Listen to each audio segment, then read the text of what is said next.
Welcome to Not Milk Never Milk. Subscribe if you're lactose intolerant.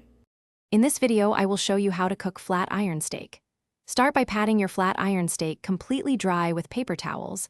This is crucial for achieving that perfect crust. Next, season both sides generously with coarse salt, freshly ground black pepper, and any other spices you love. For best results, let the steak rest at room temperature for about 30 minutes before it hits the heat. This helps it cook more evenly from edge to edge. Now, let's get that incredible sear.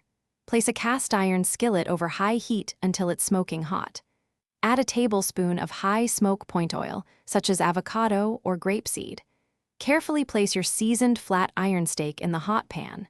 Sear it for 3 to 4 minutes per side for a beautiful, deep brown crust and a delicious medium-rare doneness. To ensure perfect doneness, use a meat thermometer. For a medium-rare flat iron, aim for an internal temperature of 130 to 135 degrees Fahrenheit. Once it reaches your desired temperature, remove the steak from the pan and place it on a cutting board. It's vital to let it rest for at least 5 to 10 minutes.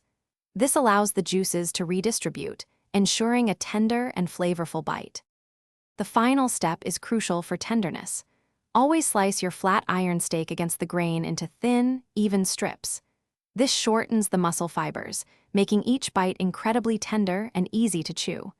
Arrange the slices on a platter and serve immediately with your favorite accompaniments like roasted vegetables or a fresh salad. Enjoy the rich, beefy flavor of your perfectly cooked flat iron steak.